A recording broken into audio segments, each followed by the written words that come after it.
Lots of people have been chatting about this and asking me about it lately, and it's kind of different from my typical techie videos. I like mostly focusing on, display refresh rates and speeds and battery life and resolutions. This kind of talks more about our culture as a whole, but because it's so integrated with what Apple is doing and how texting works, I wanted to make my case for why this problem does exist, but there's not really much Apple can do about it. That being people bullying others for being green bubbles versus the blue bubbles. Let's begin.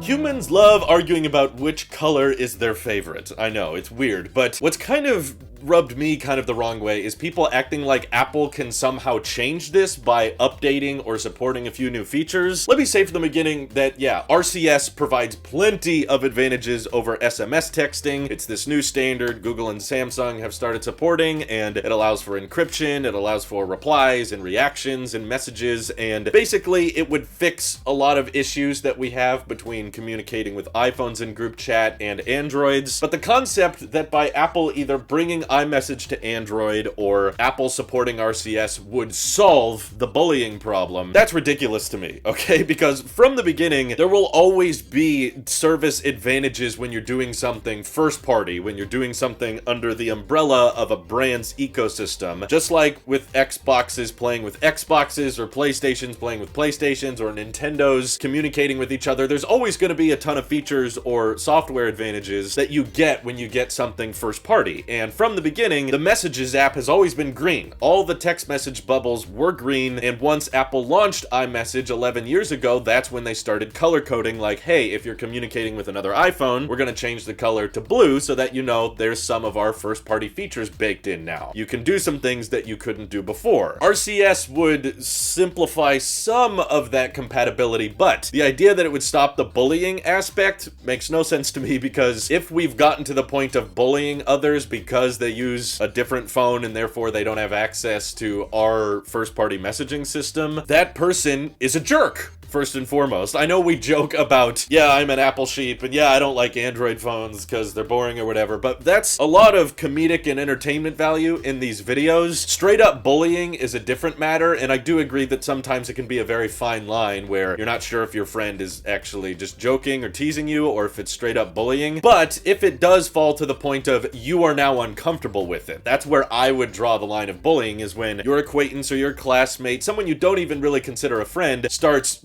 making fun of you or picking on you for your phone of choice. That person is not being reasonable. That person is a moron, and that person is being rude. So because of that, they're not going to stop being rude just because logically the messaging system has now been updated so that more features can be brought to non-iPhone users. I've interacted with tons of people in my life. I know this is anecdotal evidence, but I've had friends and family members that I'm very, very close to that are not on iOS. So if they want to send me a high-resolution video or pictures, or send me long text messages or have video calls and stuff, and they don't have an iPhone, the natural thing to do, if you're a reasonable human being that's not a jerk, is just go, oh, okay, let's find some other messaging platform that allows us to do those things, whether it's Instagram or Facebook Messenger or WhatsApp. Obviously super popular overseas. The blue-green bubble thing is very prominent in the United States because iOS is so popular here, but some of my closest friends are on Android, and if we want to communicate and SMS text isn't covering it, we go to a different platform. We don't pick on each other. Apple doesn't actively encourage me to say, hey, you should make fun of him, or you should try to convince him to get an iPhone. No, they just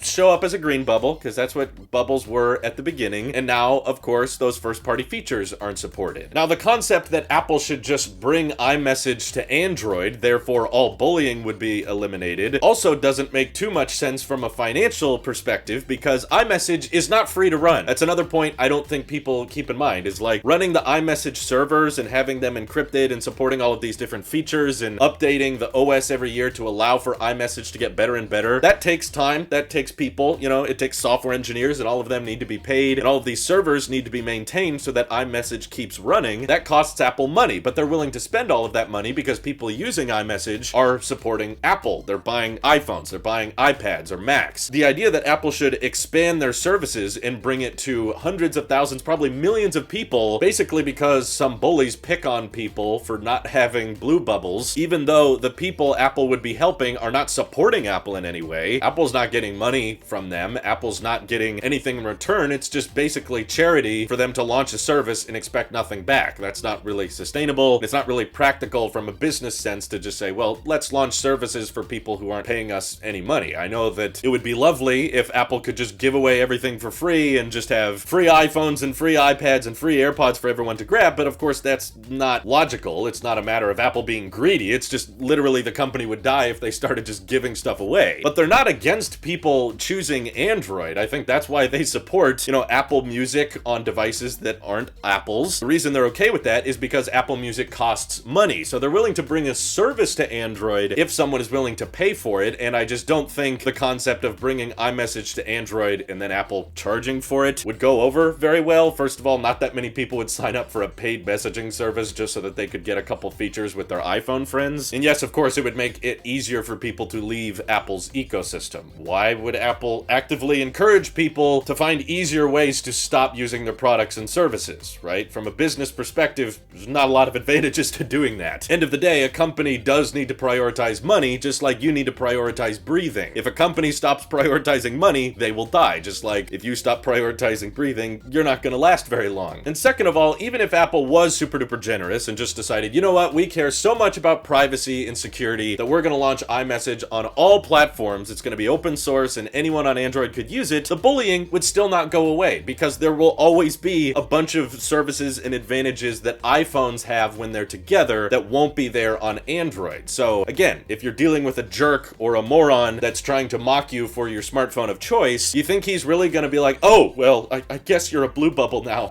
We'll just be friends. I can't pick on you anymore. No, of course, he'll find something else because he's not a reasonable person. A reasonable person finds a better solution to the problem. Oh, you don't work within our messaging thread? Let's move to Facebook Messenger. Let's move to Discord. Let's move to Instagram DMs. They have some other option because they want people to feel included and they don't want to push other people down. If you're not doing that, you can't reason with them, all right? If they got iMessage on their Galaxy phone, then they'll start complaining you don't have AirDrop, or you don't have the Find My network, or you don't have FaceTime, built into the app. You have to go through a browser and that's more clunky, or a lot of the bullying towards Android phones, which I think makes zero sense today, is still based around Android phones having bad cameras. I see it in TikToks and I see it in memes all the time of people being like, Android phones have such pixelated cameras, there's nothing wrong with Android. It's like, have you seen any Android phone from the past 5 years? All the cameras are great, and I would say most of the time an Android is probably going to come out ahead when it comes to the photography contests. End of the day, I don't really think it matters too much, but the amount of camera performance we've seen across Pixels and Galaxy phones is fantastic and incredible. Yet there's always just been this subculture of people that aren't really in the tech community, but more in the shaming different people for their smartphone of choice community. Again, bullies. Yeah, they're always going to be picking on Android, even if the facts don't align with their ideology, because it's kind of like sports to them. I'm not trying to justify that bullying exists. Let me be clear on that. It's not a good thing, and I'm not okay with it. It's just that Apple can't do anything about it. And I think that's the narrative that rubs me the wrong way still to this day, is because I see people saying Apple's encouraging bullying by color coding features within messages, and that would be stopped if they just supported RCS or brought iMessage to Android. Just like you can get in a big group of Xbox fans that all love the new Halo game, there's going to be a certain demographic of that fan base that picks on PlayStation users because they think either the PlayStation 5 sucks or it's not as good because it doesn't have the games they like, and therefore,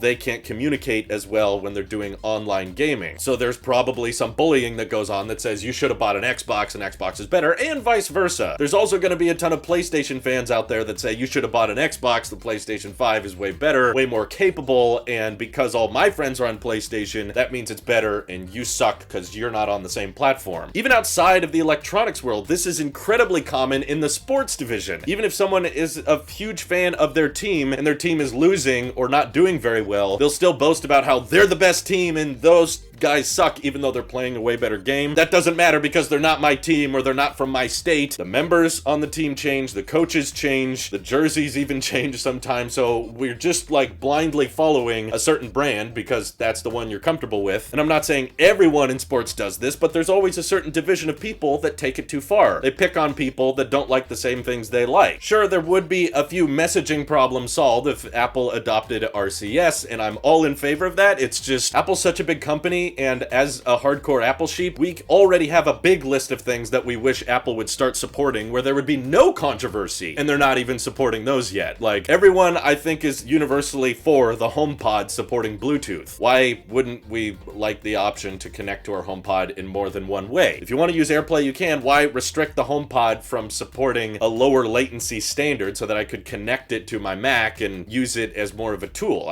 It has the hardware for it, but they still don't do it. Or why doesn't Apple put HDMI 2.1 on their latest generation MacBook Pros? That would literally help everyone. It would hurt nothing. I would be all in favor of it. Same with the SD card slot. They could have used a higher speed port and they chose not to. So maybe it's because Apple has too many moving things, or some carriers aren't supporting RCS quite yet, or Apple would have to set up their own encryption servers for RCS to work. And if they don't set up their own servers, they're going to have to rely on storing a bunch of iPhone messages on Google's servers and Samsung servers, which maybe they don't want to do. Even the Lightning port, which has been around for 10 years, even though Apple brags about USB-C on all their new iPads, I don't understand why they can't bring USB-C to the iPhone. It would simplify so much of the ecosystem. So many people would be happy about it. And if there are people out there that still want to use Lightning, just include the Lightning to USB dongle with every iPhone purchase, just like when you got rid of the headphone jack. It's the better port. Apple knows this. That's why they haven't advanced Lightning at all. They even made Lightning 3.0 and then went back to 2.0, but they're still supporting USB-C across all their Macs and most of their iPads. Why don't they want to keep pushing it? I don't know, but whenever Apple decides to start supporting RCS, which sounds kind of inevitable at this point, they might be forced to, it's not going to solve the bullying problem, which sucks, and I hate that there are so many people that are jerks in this world, and I would encourage you, if there are people in your life that pick on you for your smartphone of choice, to not hang out with them. Just don't waste your time trying to reason with them, because they're probably not worth your time. And I know firsthand, both online and offline, people have picked on me for my smartphone of choice or my laptop of choice. Even growing up, I remember in the 2nd and 3rd grade telling people about how much I loved using my Mac or why I preferred Mac, and they were just treating me like an Apple sheep or a fanboy. That's part of the reason I started branding myself as the Apple sheep online, was because I had interacted with so many of those jerks and bullies in my life, and I wanted to get past that. I wanted to leave the bullying behind and leave that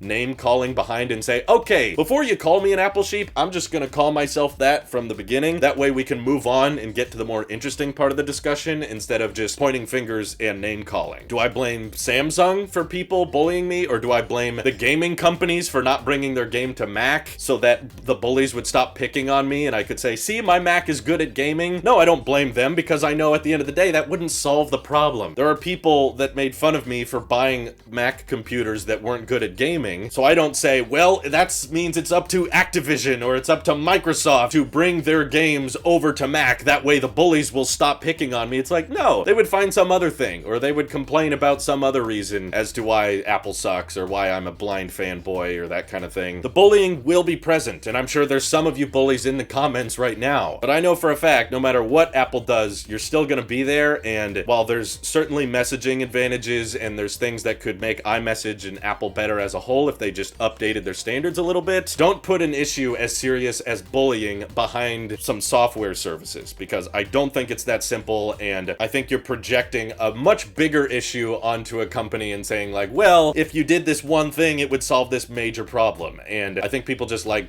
blaming big companies and tech in general because it's so easy to punch up at like a faceless corporate giant. But I'm not going to do that because I know it's not going to really solve anything. This is your Apple Sheep here, and I'll see you in the next one.